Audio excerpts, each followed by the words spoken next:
I am Ferdinand Marcos, and I am the President of the Republic of the Philippines. I stand today on behalf of 110 million Filipinos. Everyone, hello University, it's me again. Shout out sa inyo mga kababayan. But anyway, mayroon tayong upload videos, updates. Nakikita nyo yan. Itong mga nagdaan ng mga taon, mga kababayan. Kontrobersyal ito. Diyan po sa Bohol, ano? Yan sa napakagandang Bohol Hills.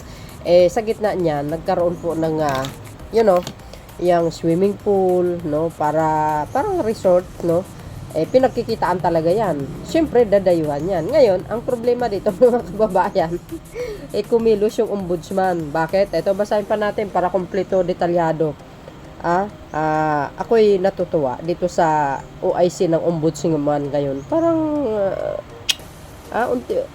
unti-unti nang nakikita at kinakasuhan yung mga lumalabag sa batas, mga beswa. Yung mga nakarang ombudsman, parang walang silbi, ano? Yun lang nakikita ko, ha. Sabi dito, ito mga kababayan, hinatulang guilty ng Office of the Ombudsman na ang tatlong opisyal ng Sagbayan Bohol at pinatalsik din sa pwesto ang ilang opisyal ng Department of Environment and Natural Resources, which is ang DNR, kaugnay sa pagpapatayo ng pribadong resort sa Chocolate Hills, diyan po sa Bohol po yan. Ayan, kung nakikita nyo, basta-basta ka na lang magpapatayo without permission ng local governments or galing sa DNR, di ba? Di ba bawal yun? Malaking kita yan, talagang dadayuhan yan. Na ay nag-viral ito no, sa gitna ng kabundukan, nagpatayo ng ganun.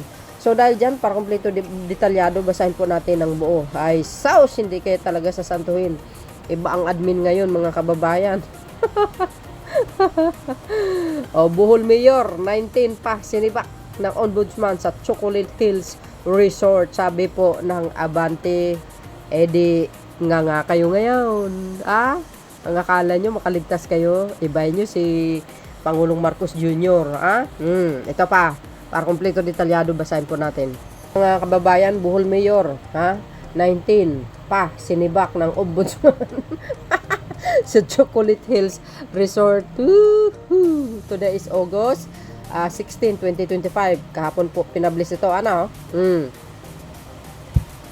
Tingnan nyo yan, no, mga kababayan. Ang ganda pa naman, no? Logi negosyo. Logi negosyo, mga best.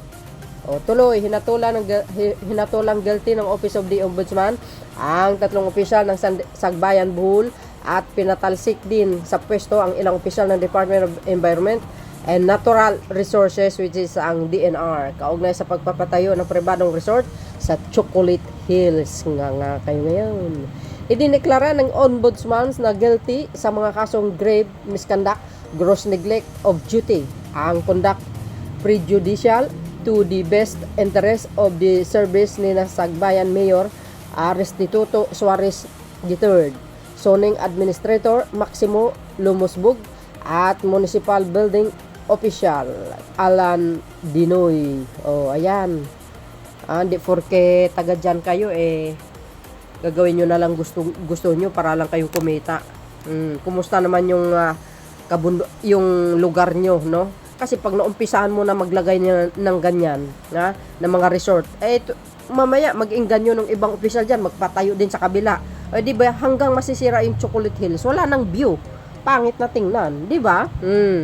Biro mo sa gitna ng kabundukan, magpapatayo ka ng ganyan. Kaloka. Di kayo na loka. Kaloka, mga besh. Tuloy, pinatawan sila ng parusang dismissal o pagkasibak sa pwesto. Tinanggalan din ng retirement benefits. Naku, it hurts. At hambabuhay ng diniskwalifika sa serbisyo publiko. Nga kayo ngayon. May batas lagi dapat sinusunod. Hindi porke taga dyan kayo, basta-basta na lang gawin nyo yung gusto nyo. Hindi pwede. Kasama ring pinatalsik ang ilang membro ng Protected Area Management Board, Technical Working Group at mga opisyal ng DNR. Kabilang dito sina Laurentino Bautista, DNR, ayun, Community Environment and Natural Resources Officer, CNR, Officer in Charge at Protected Area Superintendent.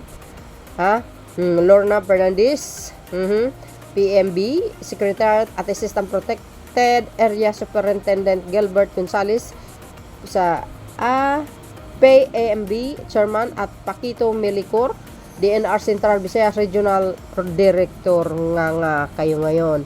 Ngayon lang guys na ito na publish matagal na ito 1 year ago or 2 years ago. O yata basta nag-viral ito hindi man lang sinita ng dating DNR itong issue tungkol dito sa Chocolate Hills, nagpatayo ng resort. Tuloy, gayon din sina Tito Ancok, Paulino Amudia, Jose Douglas Berengel, Lito Bunahos, Rugasiana Kaduyak, Maria F. Hala Bitse Humanoy, Adilo Mangayay, Ariel Rica at Severino Taho. Okay. Samantalang sinuspindi rin ang 22 kapitan ng barangay na membro ng PAM dahil sa simple misconduct. Wala talagang patawag ng kasalukuyang administrasyon dapat lang para hindi kayo mapamarisan. Buti nga sa inyo yan. Ang kaso ay kaugnay ng Captain's Peak Resort na naging viral online dahil ipinatayo sa protected area ng Chocolate Hills na idiniklarang National Treasure ng National Historical Commission of the Philippines at UNESCO World Heritage Site. Diba? Saan kayo makakita niyan? Doon ka pa sa gitna ng kabundukan magpatayo ng resort. Hindi ka ba naman si Raulo? Sus Mariosep. Hindi guys, masisira kasi yung image ng Chocolate Hills. Kasi kung papayagan niya na magpatayo ng resort, maraming maiinggan nyo. O di ba? Sunod-sunod na yan, magpapatayo sa kabila yung iba. Wala na hanggang masira yung yung image ng Chocolate Hills. Wala na tayong pagmamalaki sa postcard, 'di ba? 'Di ba nakalagay yan?